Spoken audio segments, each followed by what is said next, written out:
बिस्मिल्लाहिर्रहमानिर्रहीम। अस्सलामु अलैकुम वरहमतुल्लाहि वबरकातुहू। नाज़रीन, हुज़ूर अकरम सल्लल्लाहु अलैहि वआलिहि वसल्लम की दुनिया में तशरीफ़ आवरी से तकरीबन 1000 साल पेशतर यमन का बादशाह तुबा खुमैरी था। एक मरतबा वो अपनी सल्तनत के दौरे को निकला।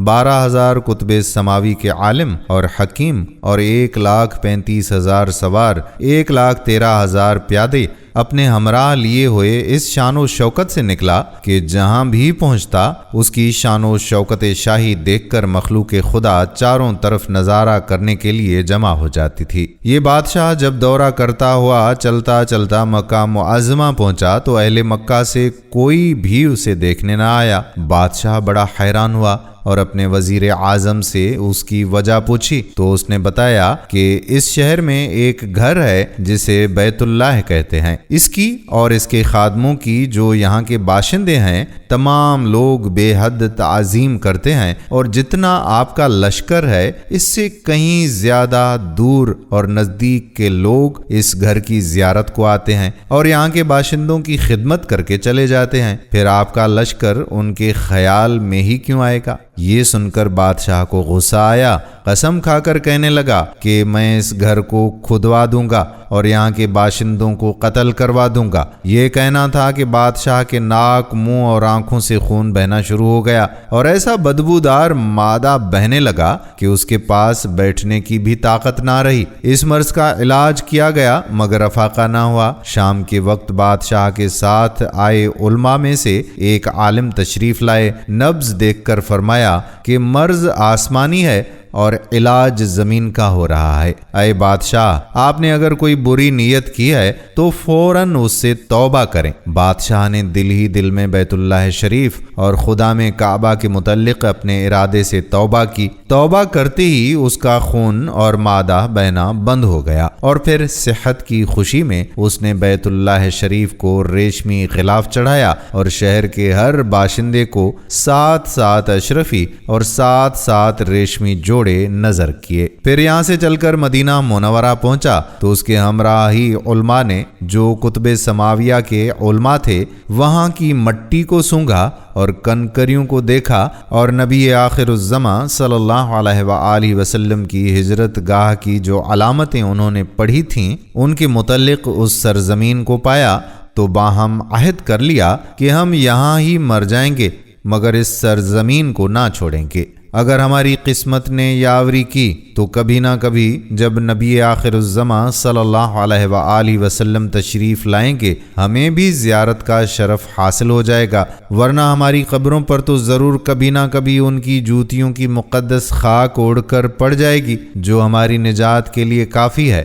ये सुनकर बादशाह ने उन आलमों के वास्ते 400 मकान बनवाए और उस बड़े आलिम रब्बानी के मकान के पास हुजूर अकरम सल्लल्लाहु अलैहि वसल्लम की खातिर एक 2 मंजिला उम्दा मकान तामीर करवाया और वसीयत कर दी कि जब आप सल्लल्लाहु अलैहि वसल्लम तशरीफ़ लाएं तो ये मकान आपकी आरामगाह होगी। और उन 400 उलमा की काफ़ी माली इमदाद भी की और कहा कि तुम हमेशा यहीं रहो। और फिर उस बड़े आलम रब्बानी को एक ख़त लिख दिया और कहा कि मेरा ये ख़त उस नबी आखिरुज़्ज़मा सल्लल्लाहु अलैहि वसल्लम की खिदमत अक़दस में पेश कर देना और अगर ज़िंदगी भर तुम्हें हुजूर की ज़ियारत का मौक़ा ना मिले तो अपनी औलाद को वसीयत कर देना कि नस्लन बाद नस्लन मेरा ये ख़त महफूज रखें हत्ता कि सरकार अबद करार सल्लल्लाहु अलैहि वसल्लम की खिदमत में पेश किया जाए।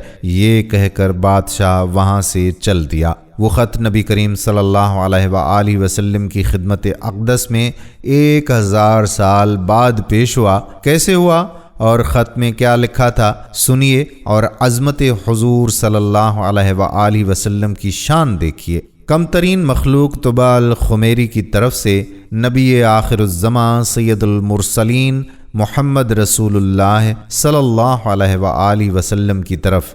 अम्मा बाद, अये अल्लाह के रसूल सल्लल्लाहु अलैहि वसल्लम, मैं आप पर ईमान लाता हूँ और जो किताब आप पर नाज़िल होगी उस पर भी ईमान लाता हूँ और मैं आपके दीन पर हूँ।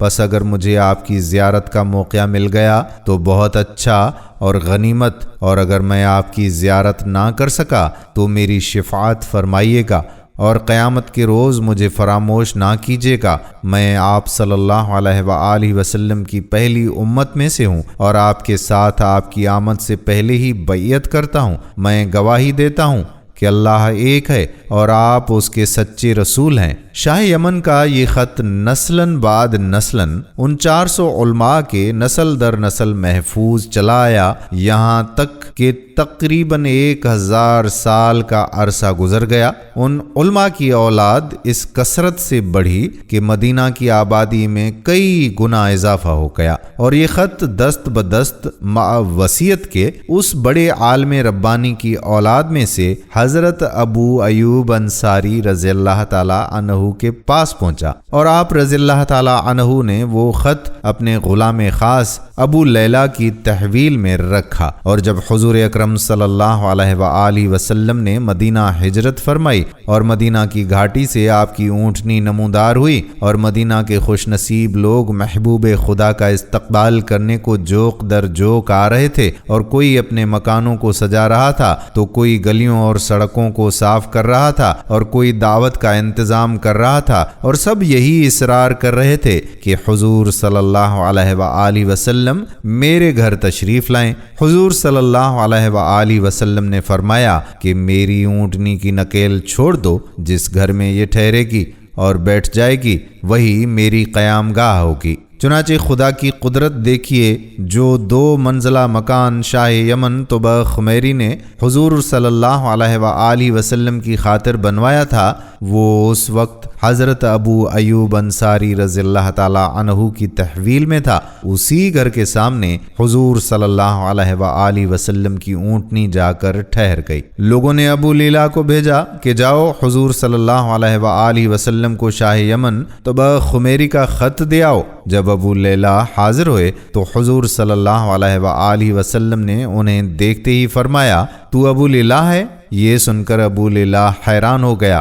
حضور اکرم صلی اللہ علیہ وآلہ وسلم نے فرمایا، میں محمد رسول اللہ ہوں صلی اللہ علیہ وآلہ وسلم۔ شاہ یمن کا جو خط تمہارے پاس ہے وہ لاؤ، مجھے دو۔ چنانچہ ابو لیلہ نے وہ خط دیا۔ حضور صلی اللہ علیہ وآلہ وسلم نے خط پڑھ کر فرمایا، صالح بھائی، توبہ کو آفرین اور شاباش ہو، سبحان اللہ۔ دوستو، یہ ہے ہمارے پیارے آقا صلی اللہ علیہ وآلہ وسلم کی شان۔ امید کرتے ہیں کہ یہ واقعہ سن کر آپ کا ایمان تازہ ہو گیا ہوگا، اور دوسرے لوگوں کا ایمان تازہ کرنے کے لیے ان کے ساتھ اس ویڈیو کو شیئر بھی ضرور کریں گے۔ جزاک اللہ خیرہ۔ آنے والی ویڈیو تک اپنے میزبان قادر بخش کلہوڑو کو اجازت دیجیے۔ فی امان اللہ۔